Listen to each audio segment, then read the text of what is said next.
So after seeing a little bit of Kamal Martin and Chris Barnes, in person, Yeah. what do you think you have there, and how important are those guys going to be to what you want to do? Well, I mean, obviously those two, but OB and Ty Summers are playing inside as well. So, that's been the best thing for us is we had a handful of guys in here last week, but this week, we're almost at 100% attendance. So, you guys know that I always use I try to correlate the it's a teacher is nothing without their students. It's the same thing for a coach. A coach is nothing without his players. So, and teachers love to be in the classroom. Teachers love to have that interaction with their students. Well, coaches are no different. So, to have everybody in the building and to have them all here, specifically you asked about Kamal and Chris, but to have everybody here, and we're only 2 days into it, but we've had great days. We had a meeting day today, and then we'll get after it one more day on the field to conclude the week. But it's been great. Mark Daniels. Hey, Joe. Hi, Mark. How are you? Good, thanks. Good to see you. Now that you are on the field, can you kind of take me through the process of how you evaluate the guys, at all three levels and start envisioning how they best can fit what you want to get done? Sure. Well, it's obviously a process. And, the last 16 months or so, part of the process, unfortunately, has been, Zoom. We've had to kind of incorporate that into our off-season process, which we as coaches, we're always going to find ways to make it work, and we've made it work. But there's nothing like, as I mentioned before, having the guys here in person. So it's great to be able to meet with them because, obviously you guys have been dealing with the same world that we've been dealing with. It's to have that in-person interaction, whether it be in a meeting. Obviously, to be able to have that interaction that you have when we can actually physically go out on the field with the guys, it's all part of it. So the process has been great, but bottom line, it's just great having our guys here in the building. And we have a series of time that we take during the day that we have. Obviously, we have meetings. Then we have walkthroughs, and then we're able to go out and do some teamwork against each other, and that's been phenomenal. So I love where we're at. Like I said, we're only 2 days into it. We'll get our third day tomorrow. We'll get another 3 days next week. So it's really been good. I'm really very, very pleased, very happy with where we're at right now. Matt Schneidman. Joe, I understand you're not going to tell me who's playing the Star week 1 in New Orleans, but just based on your early overview of what you have there, how many guys do you think could potentially fill that role? And what specific traits do you look for in a guy that can play that position? I understand not every guy's Jalen Ramsey, but what are you kind of looking for from that guy? Yeah, and you remember, last year when I was in Los Angeles, Jalen just, he kind of part-timed it. We were able to put him in there in certain game plans or certain calls or certain situations. I foresee that being the same thing here. We kind of talked about it the very first time that I talked to you guys. I think that nickel star position is such a unique spot, and it's become so popular and so really vital in today's football just because of all the sub defenses that you have. All the multiple DB defenses that you have. So we're going to rep a lot of guys, and a lot of guys are going to get opportunities. Obviously, you can only put 11 people on the field, and only one guy at each given play will be able to play that position. But again, what we're doing right now, just implementing our system, making sure our guys understand, Coach Gray and RD do a great job with our back end guys, really teaching the philosophy of our coverage and making sure that everyone understands, okay, if we are in a situation where we have 5 DBs on the field, what the 2 corners jobs are, what the 2 safeties jobs are, what the nickel star position's job is. So then when they have an understanding of the philosophy, you can throw a guy in there and you can have multiple guys understand that position and play it, because it's it's a unique position because you got to be able to play man, you got to be able to play zone, and when I say zone, you got to be able to play like a linebacker almost. You got to be involved in the run game and the run fits. We'll ask our nickel to be involved in the pressure package. So it's a unique position, but we got a bunch of guys that are learning it, just like they're learning every aspect of the back end. Coach, Kenny Clark mentioned, I guess a few weeks ago, about the fact that he would slim down a little bit this offseason in anticipation of maybe possibly moving around a little bit more than he has in the past. Mm-hmm. And then turning around and looking at Preston yesterday, he seems to have slimmed down a bit as well. Was that a directive on your part as far as your front being a little bit more athletic and or having the ability to move those guys around a little bit more? I think first off, I think everybody that is involved with our players in this building do a phenomenal job. Obviously, Gizzy in the weight room, Flea in the training room, Adam, our nutritionist.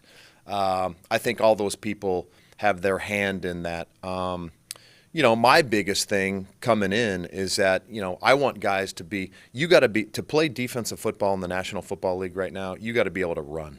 And, I think, of course, as a coach, you want your players, especially your players in the front with specifically talking about Kenny and Preston, you want those guys to be as big as possible. But you don't want them to be so big where now they can't move. They're not athletic. They can't change direction. So my biggest thing, with talking to those guys, hey, let's whatever that sweet spot weight is for every guy. I think that goes on with the player. I think that goes on with the strength coach. Obviously, I mentioned the nutritionist. Those are all things that, all those people are involved finding that sweet spot for that player to be my biggest, fastest, and strongest, whatever that weight is. It's part of being a pro too. And I tell you what, I obviously had some background with Preston in Washington.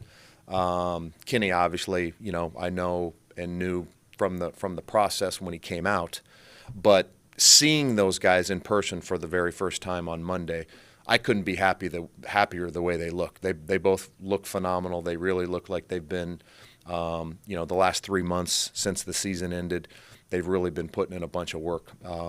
As with everybody,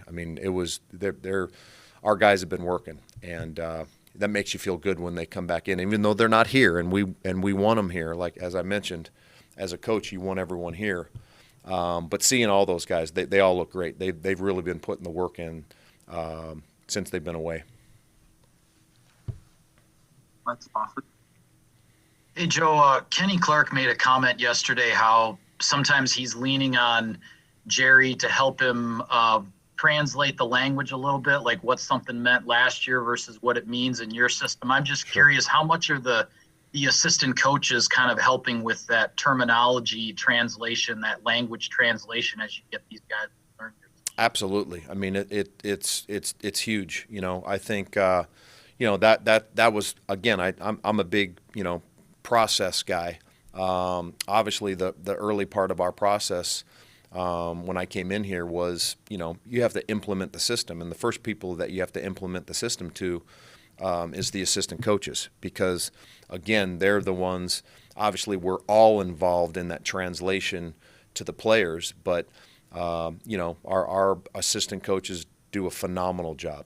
Jerry and Mike obviously with the front, KO with the backers, and then as I mentioned before, OG and RD with the back end. So it's vital. Those guys do a great job, and defense. I think football in general, guys, whether you talk offense or defense, it's basically somewhat similar no matter what system you're in. But it's terminology. Terminology is the biggest thing. There's things that we're going to do that they did last year, but maybe they called it oranges last year and we're going to call it apples this year. Well, it's getting that translated. And then there's some things that they've never done before. It's brand new, and we got to teach it to them. We got to teach them the philosophy. We got to teach them the technique. Obviously, we got to teach them the terminology. So an assistant coach plays a vital, huge role as a position coach in that. And again, like I said, I couldn't be happier with the group of guys that we have on the staff.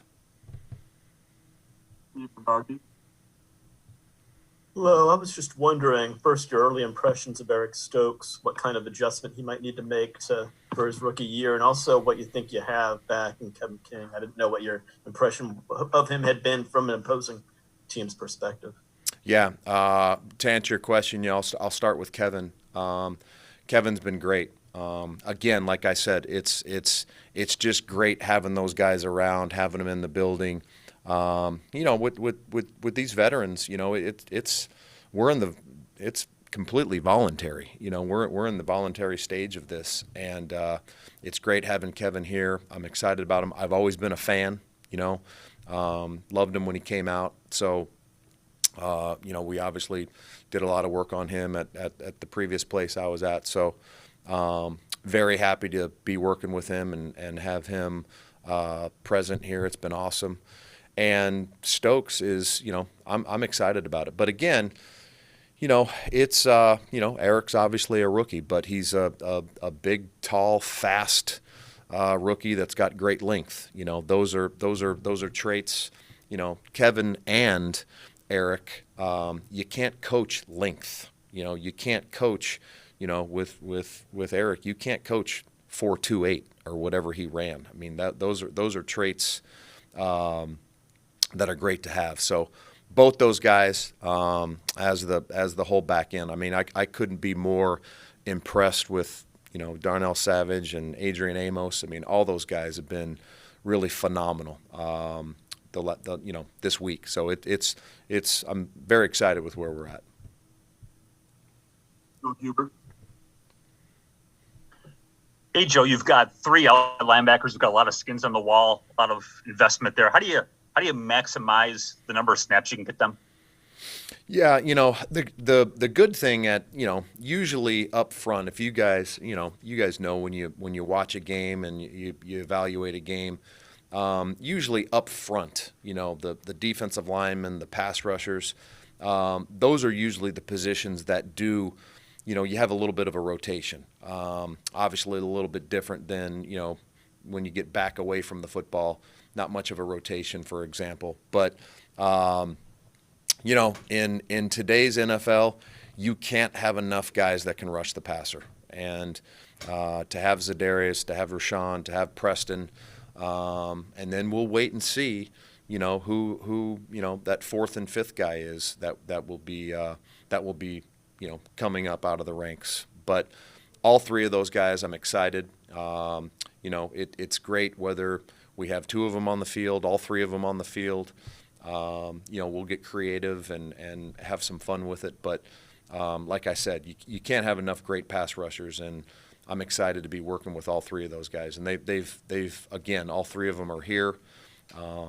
Again, I'm basing everything just off the last 2 days, but all three of those guys are in a great place. They look great. They've been working their butt off since they've been out of the building.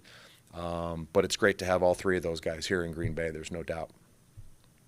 Got time for one more question. Pete Doherty. Hey, Joe, last year with the Rams, it looked like you guys played a decent amount of five-man fronts and nickel with only one inside linebacker. What did you like about that?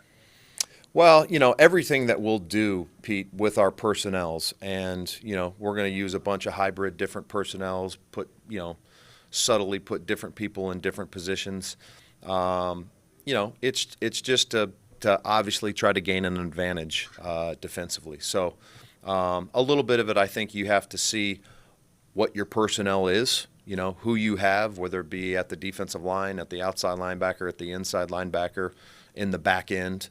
But we're going to implement, as many different, defensive personnel groups as we can based on the personnel that we have. And I think a little bit of that, too, is, part of this, you guys mentioned earlier, Kenny kind of, learning the terminology, learning the system. It goes the twofold with me being able to kind of get to know these guys and know exactly who we have here and who we're working with. But yeah, I think anytime that you're our league has really become a personnel-driven league. You hear about it all the time on offense that, they change, they have multiple personnels. Well, nothing's against the rules where, defensively we can't do the same thing. So, and again, we've been doing that again the last 2 days, and it's been great. So I'm really looking forward to, continuing the next couple weeks and just getting our system in, implementing our terminology, implementing our system, getting it down. It's been great.